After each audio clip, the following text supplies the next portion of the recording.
मैं सीधे तौर से दरख्वास्त करूंगा श्रीमान सत शर्मा जी। स्वागत है।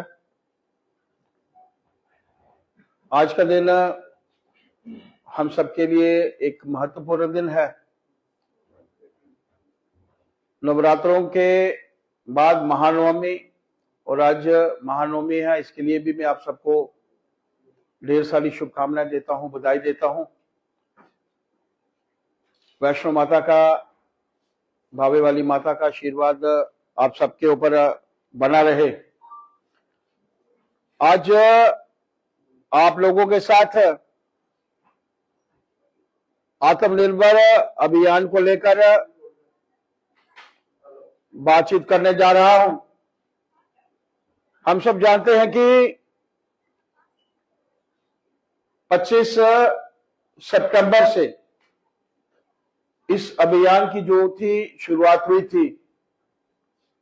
25 दिसंबर तक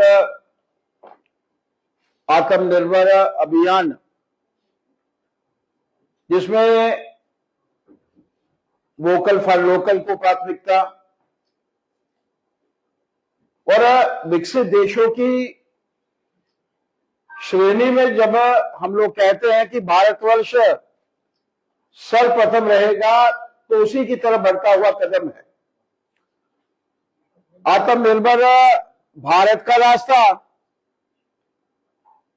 गांव, गरीब, किसान, युवा, मातृशक्ति, इन सबकी भागीदारी के माध्यम से होकर जाता है। इसका लक्ष्य भारत को सामाजिक और आर्थिक दृष्टि से आत्मनिर्भर बनाना है। 25 सितंबर से इसकी शुरुआत दीनदयाल उपाध्याय जी के जन्मदिन से होकर की गई है। और हम सब जानते हैं कि वोकल फॉर लोकल और देश आत्मनिर्भर बने, इसके लिए भारतीय जनता पार्टी का पुराना स्वरूप भारतीय जनसंघ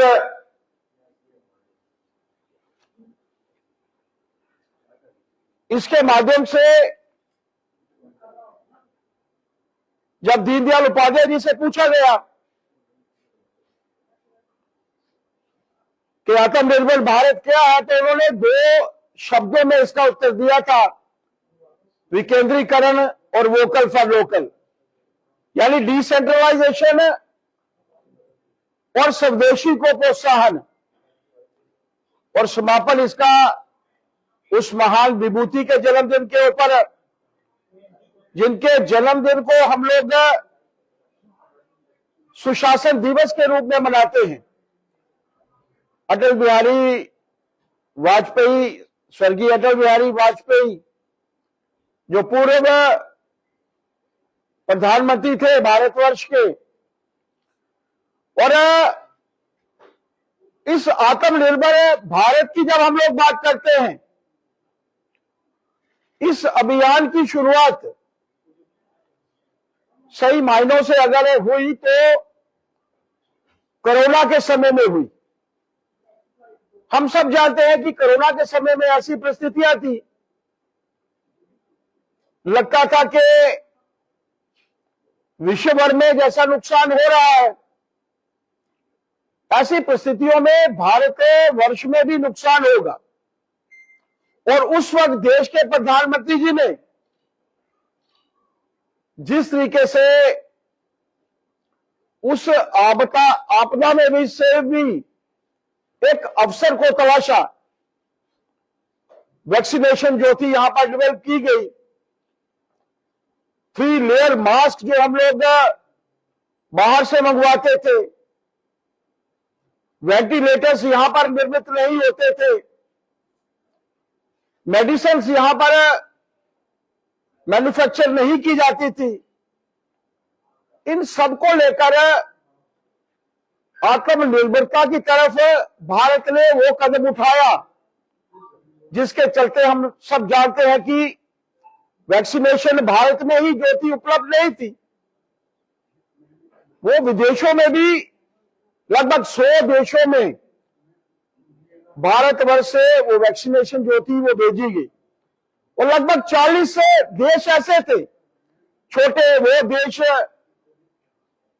जिनको मुफ्त में वो वैक्सीनेशन जो थी उपलब्ध करवाई गई। ये आत्मनिर्भरता की तरफ बढ़ता हुआ पहला कदम था। हालांकि इसकी शुरुआत, जैसे मैंने पहले कहा, अगर हम लोग पुरातन समय की बात करते हैं तो 1000 ईस्वी में भारतवर्ष की जीडीपी जो थी वो पूरे विश्व की जीडीपी के 1/3 थी। लगभग 30% जीडीपी भारत रिप्रेजेंट करता था।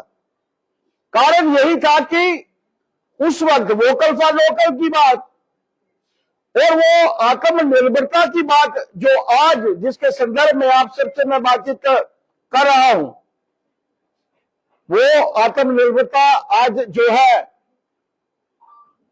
वहां से उसकी शुरुआत हुई थी और आज हम यहां पर पहुंचे। ऑपरेशन सिंदूर के चलते आप लोगों ने देखा ब्रह्मोस का इस्तेमाल, आकाश का इस्तेमाल, और जिस तरीके से पाकिस्तान से चलाई गई मिसाइलों को रोकने के लिए भी कितने संसाधन जो थे वो भारतवर्ष में तैयार किए गए। आप अब मानकर चलिए कि जितने भी हथियार जो थे वो भारतवर्ष में निर्मित थे और 90 घंटे से भी कम के अंतराल में पाकिस्तान ने जो थे वो घुटने टेके। अगर हम लोग चाहते हैं कि ये देश आगे बढ़े, विश्व की चौथी बड़ी अर्थव्यवस्था भारत जो है इस वक्त बन चुका है। नरेंद्र भाई मोदी जी के नेतृत्व में 11वीं पायदान से हम लोगों ने शुरुआत की थी और चौथी बड़ी अर्थव्यवस्था बनना, 2 ट्रिलियन इकॉनमी बनना, और जिसकी शुरुआत 11वें समय में 11वीं पायदान पे $2 ट्रिलियन इकॉनमी और आज $4 ट्रिलियन इकॉनमी हम लोग लगभग बन चुके हैं। और जब भारतवर्ष आज तीसरी बड़ी पायदान की तरफ अग्रसर है और 2047 में जब हम लोग बातचीत करते हैं कि देश हमारा विकसित देशों की श्रेणी में आगे आएगा, तो वो तभी सफल हो सकता है कि आत्मनिर्भर भारत अभियान का हम लोग हिस्सा बने। आत्मनिर्भरता की तरफ भारत का बढ़ता हुआ कदम सफल हो, और ये तभी सफल हो सकता है कि जब हम लोग स्वदेशी का इस्तेमाल करें, वोकल फॉर लोकल की जो है वो मित्रों बातचीत करें। देश के प्रधानमंत्री जी के आह्वान के बाद पार्टी की तरफ से ये कार्यक्रम लगातार 3 महीने चलेंगे। कॉलेजेस में जाना, स्कूलों में जाना, एमएसएमईज के माध्यम से, छोटे वेंडर्स के माध्यम से, छोटे शॉपकीपर्स के माध्यम से, और जैसे मैंने पहले ही कहा कि हर गरीब, गांव, किसान, मातृशक्ति, नौजवान, हर तक, यानी जन जन संपर्क करके लोगों को वोकल फॉर लोकल की बातचीत करना, लोगों को आत्मनिर्भर भारत की तरफ जो है वो अग्रसर करना। आज आप लोगों के माध्यम से यही बातचीत करने के लिए मैं अपनी टीम, हमारे महामंत्री संगीता जी जो आत्मनिर्भर भारत अभियान की जो है कन्वीनर के तौर पर हैं, रेखा महाजन जी जो इस टीम की सदस्य हैं, हमारी उपाध्यक्ष हैं, और अरुण जी जो पार्टी के हमारे सेक्रेटरी हैं और इस टीम के जो है वो मेंबर हैं। मैं पूरी टीम के साथ आज आप लोगों के माध्यम से ये कार्यक्रम की जानकारी देने हेतु यहाँ पर बैठा था। आप सबका बहुत शुक्रिया। कोई आप लोगों में से कोई बातचीत करना चाहता है आत्मनिर्भर भारत को लेकर या किसी और संदर्भ में? शर्मा साहब, मेरा सवाल है कि आत्मनिर्भर बनना हमारी, हम चाहते हैं कि आत्मनिर्भर बने, लेकिन हमें आयात जो है वो घटाना होगा, एक्सपोर्ट जो है वो बढ़ाना होगा। अभी तक जो है आंकड़े आ रहे हैं 85% जो है चीजें जो है मंगवाई जा रही है बाहर से, हमारी एक्सपोर्ट जो है वो कम है और आयात जो है ज्यादा है। क्या करेंगे इसके ऊपर? अगर देश के प्रधानमंत्री जी ने ये आह्वान देश की 140 करोड़ जनता को किया है तो इसका कारण सीधे तौर पर यही है। अब यह भी बिल्कुल नहीं है कि हम लोगों को अपने यहां से एक्सपोर्ट नहीं करना है, ज्यादा करना है, और वो करना भी पड़ेगा, क्योंकि जब आप यहां पर ज्यादा मैन्युफैक्चरिंग करेंगे लोकल प्रोडक्ट्स की, तो ज्यादा से ज्यादा सामान जो है बाहर भेजना भी पड़ेगा। कम से कम सामान बाहर से आए। और जिस तरीके से अमेरिका ने अपने टैरिफ्स बढ़ाना शुरू किया है, वो सीधे तौर पर यह इंडिकेट करता है कि अमेरिका चाहता है कि वहां की सब स्टैंडर्ड वस्तुएं यहां पर इस माध्यम से भेजी जाए। वहां का टैरिफ ज्यादा लगने का मतलब है कि हमारी वस्तुएं वहां पर ज्यादा महंगी होगी, बिकेगी नहीं, तो हम लोग एक्सपोर्ट नहीं कर पाएंगे। आप लोग ये मानकर चलिए कि ऑपरेशन सिंदूर के बाद शायद दूसरे देशों को भी लगता होगा कि युद्ध के माध्यम से भारत को वो हरा नहीं पाएंगे, पीछे नहीं कर पाएंगे। ऐसे समय में जो इकोनॉमिक ब्लॉकेज है, जो मैंने कहा कि वो रेट्स अपने टैक्सेस बढ़ा रहे हैं, और उस एवज में कल मैं कश्मीर में था तो वहां मैंने बातचीत की, वहां पर कैलिफोर्निया का बादाम बिके और यहां हमारा बादाम जो है वो महंगा हो, इसके लिए भी प्रयास हो रहे हैं। सेब को लेकर प्रयास हो रहे हैं, यहां हमारे चावल को लेकर जो है वो ऐसे प्रयास हो रहे हैं। ऐसे समय में अगर वोकल फॉर लोकल होगा, आप सोचिए कभी के इतिहास के पीछे जाएंगे जब हम लोग, तो 1000 ईस्वी में वाकई में ही पूरे विश्व की जीडीपी हमारी 30% जीडीपी को जो था भारतवर्ष जो था वो रिप्रेजेंट करता था। कारण वोकल फॉर लोकल था, स्वदेशी का संचलन था, उसी को हम लोग जो है वो बढ़ाने का प्रयत्न करें। एक सवाल हो रहा है कि जितनी भी दालें आती है 80% जो है बाहर से आती है, अभी यहाँ पे उत्पादन हो सकता है, लेकिन इसको ध्यान नहीं दिया जा रहा है। सिंह साहब, 11 वर्ष में 11वीं पायदान से चौथी पायदान पर पहुंचना और चौथी से तीसरी पायदान तक पहुंचना और 2047 में विकसित देशों की श्रेणी में सबसे प्रथम आना, यह सपना तभी पूर्ण हो सकता है कि जब भारत आत्मनिर्भर बने। और आत्मनिर्भर बनने की तरफ जो पहला कदम है वो स्वदेशी का है। और ये मानकर चलिए कि देश के प्रधानमंत्री जी ने अगर आज मन बनाया है, ये उनका अकेले का मन नहीं है। 140 करोड़ जनता, जिसमें आप भी हैं, मैं भी हूं, उनके साथ खड़े हैं।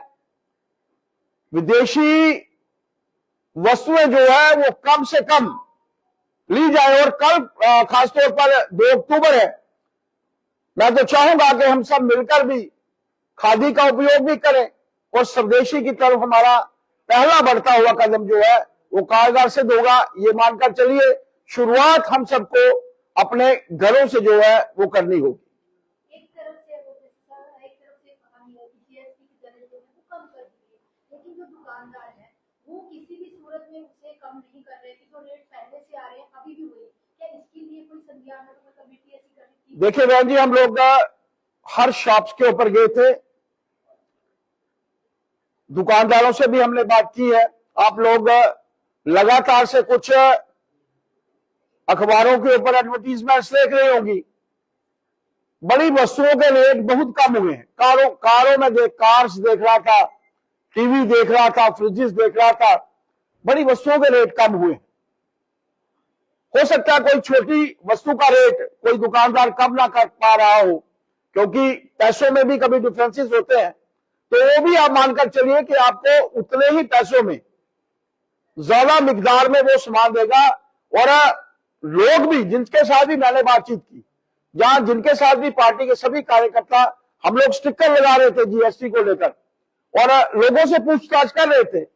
लोग सीधे तौर पर कह रहे थे कि जो कपड़ा हम लोग या कोई शर्ट हम लोग 1500 में खरीदते थे, आज वो 1300 में या 1200 में जो है वो उपलब्ध है। कहीं कोई कमियां है तो हम लोग चाहेंगे कि डिपार्टमेंट जो है इसके ऊपर एक्शन ले, और इसके बारे में भी मैं कंसर्न डिपार्टमेंट से जो है वो बातचीत करूंगा। शर्मा जी, पिछले दिनों ये देखने को मिला है कि किश्तवाड़ जिले को जो प्रधानमंत्री जी की कृषि धन स्कीम है उसके अंतर्गत 100 जिलों के बीच में इंक्लूड किया गया है, पर इसके ऊपर भारतीय जनता पार्टी खामोश है। और खासकर दूसरी तरफ बात की जाए एलओपी सुनील शर्मा की, तो उनकी तरफ से भी कोई खास बयान नहीं आया है, जबकि इसके ऊपर यहाँ के केंद्रीय मंत्री डॉक्टर जितेंद्र सिंह का भी एक बड़ा योगदान रहा है। ऐसा क्यों? देखिए, पहाड़ी क्षेत्र है, पहाड़ी क्षेत्र में बहुत कम कृषि होती है, इसमें कोई दो राय नहीं, क्योंकि पहाड़ों में खेत बनाने के प्रावधान बहुत कम होते हैं।